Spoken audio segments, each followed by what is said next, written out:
Bonsoir, bienvenue dans votre édition ici 19-20.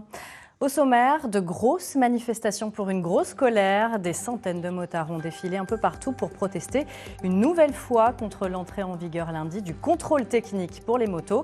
Reportage et invité dans ce journal.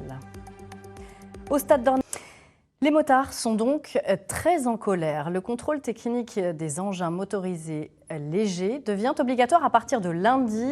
De nouveaux rassemblements et défilés ont été organisés à Cherbourg, Granville, Saint-Lô, Alençon ou encore à Caen, comme vous le voyez sur ces images.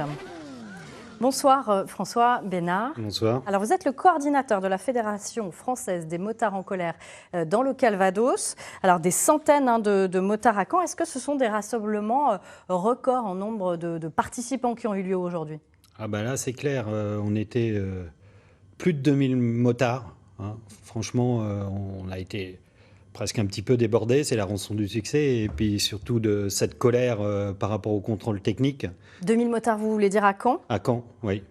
Ouais, c'est important, hein, parce que ça représente quand même une bonne masse des motards du Calvados, et, sachant qu'il y en avait dans les autres départements. Donc ils ont répondu parce que vraiment c'est quelque chose qui leur plaît pas, hein, c'est clair, et qui les a mis un petit peu en colère. Alors, donc voilà. Ils étaient présents aujourd'hui. Un petit peu beaucoup. On va justement voir les raisons de la colère. Alors l'entrée en vigueur du contrôle technique, c'est dans 2 jours. Les motards vont-ils se rendre dans l'un des rares centres d'examen déjà agréés ou bien boycotter les tests ? En tout cas, les professionnels, eux, se préparent. Voyez ce reportage de Boris Le Tondeur et Rouo Hanchen. Chaque semaine, c'est le rituel. Un petit contrôle technique. Bruno Saillard ne badine pas avec la sécurité. Je contrôle la pression des pneus.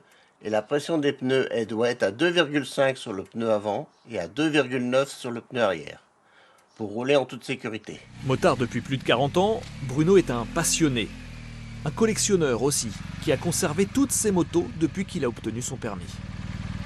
J'ai 7 motos dont je me sers très régulièrement parce que je participe à des activités de moto anciennes.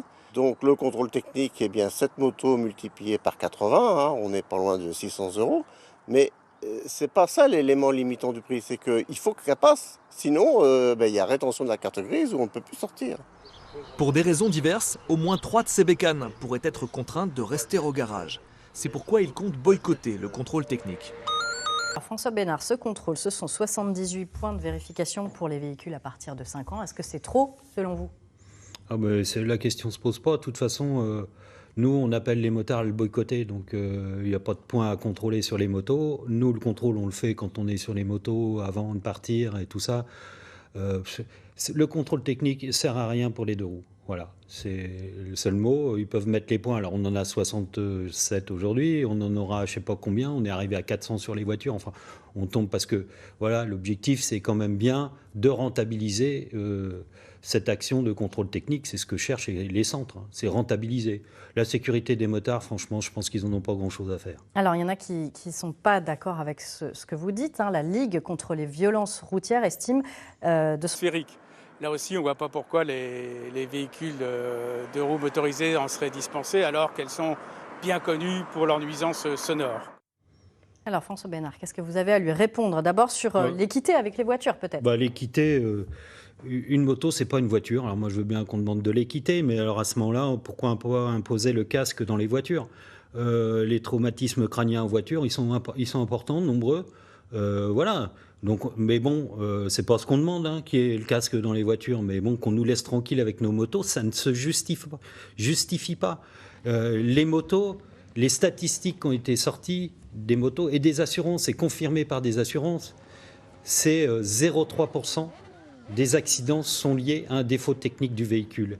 En sachant que sur ces 0,3%, la plupart du temps, c'est dans 80% des cas, c'est l'état des pneumatiques. C'est-à-dire que le défaut technique, il est vraiment minime et c'est peut-être même pas lui qui a provoqué l'accident. Donc faut qu'on arrête quoi, avec ça. En un mot, à 2 jours de l'échéance, vous espérez encore faire plier le gouvernement ? Alors le gouvernement, peut-être pas, parce qu'ils sont un peu campés sur leur position. Bon, après, ils vont peut-être nous entendre, parce qu'on a été nombreux en ville, je crois, ce week-end. Mais ce qu'on veut surtout, nous, c'est appeler les motards à boycotter tout de suite le contrôle pour mettre en difficulté les centres de contrôle technique économiquement. Merci, Monsieur Bénard, de la Fédération donc, des motards en colère du Calvados. Le sexisme et les violences sexuelles n'ont pas leur place à l'hôpital et aucun écart ne doit être toléré. Ces mots